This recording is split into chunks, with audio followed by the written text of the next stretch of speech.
slab is one way of rolling them out. You get 2 sticks of equal height, and you lay them down.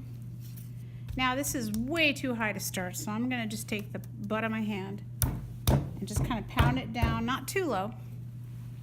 And then what I'm gonna do is I'm gonna make sure that my sticks are the width of my roller, because if they're not, then I'm gonna get an uneven roll.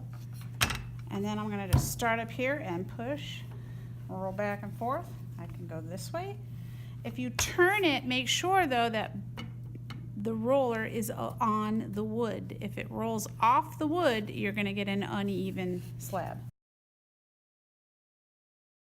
And I have one nice even slab. Now I can take my stick again, and if I wanna make a square, I can lean it right up on here. I can take my cutting tool, looks kind of like a needle, and just cut. Now when you cut with this tool, you want to make sure you're holding it perfectly upright. Don't tilt it or you're going to get an undercut in your clay. You want it perfectly perpendicular to the page. Don't tilt it. Even if you're going around, be careful because you're going to get undercuts. Wipe off your tool, and then you just peel off the pieces you don't want. You can smoosh them back.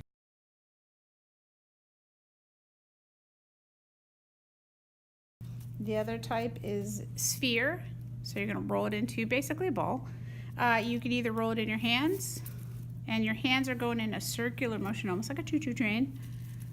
Don't go back and forth, otherwise you're going to get a hot dog. Circular motion, circular motion. And you need to press so that all of your cracks and crevices are gone. So you want to smooth. Now, if this is hard for you, you can just set it on the table and go in a circular motion also.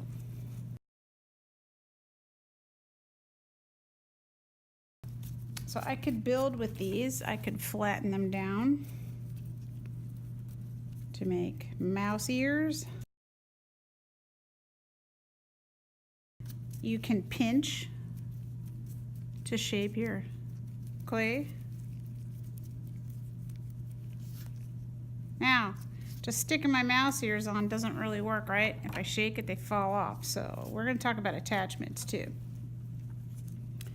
But that's one way of starting, and you can see, got my little mouse head there. Another thing is a pinch pot. Pinching is a great way to work with clay. So if you want to make a pinch pot, you can just start with a ball of clay. You can take your finger, your thumb, and you don't want to go all the way down. You want to go about halfway down. So you get this kind of like donut looking thing. And then what you're going to do is what I call duck hands. Not crabby hands, but duck hands. And you're going to stop to however thick you want. So if you want a thin wall, you're going to stop here. If you want a thicker wall, you stop. So you don't press till you feel your fingers. You press. And this type of working with the clay, you have to feel it. You can't really see it. So you have to kind of feel. After a while, you get a feel for it. And what I do is I'm just going to kind of gently press with my duck hands and spin it, and press and spin. And what happens after a while is the hole in the middle gets big enough that I can stick both my hands in there, and I can press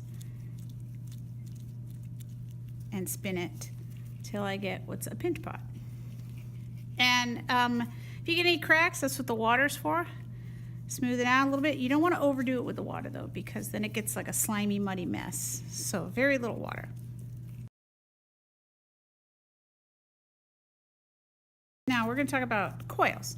Coil, you can start with just a blob of clay, and you're just going to kind of squeeze and roll it in your hand till you get what looks like kind of like a hot dog.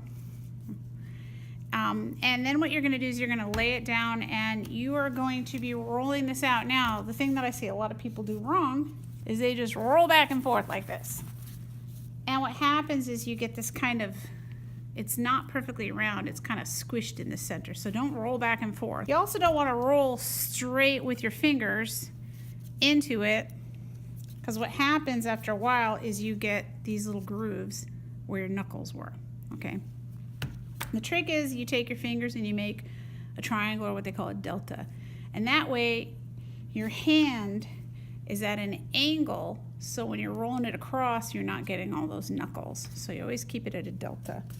And the trick as you just lay it down, start your delta, and you're just gonna, the other thing too is you're gonna be sliding the same height across the table. Don't dig in and up, because that will give it a lumpy texture. You're just gonna go across the table. It's almost like a swimming motion. So how that looks with the clay is you're just gonna start and bring it back. Start, bring it back. And what happens is it gets longer each time you do that. Now, there may be some areas where it's a little lumpy, so I'm gonna just kind of concentrate on those areas. And you see I'm constantly bringing it back until I get a long enough piece. Now if it gets too long, just take your cutting tool, cut it in half, move one to the side. Notice how I'm also working only on the chipboard. I'm not working on my table. The way you coil build is you just kind of coil it around and then you stay on top. If you notice, the walls are the same thickness. They don't kind of bow out or in. They're even and level.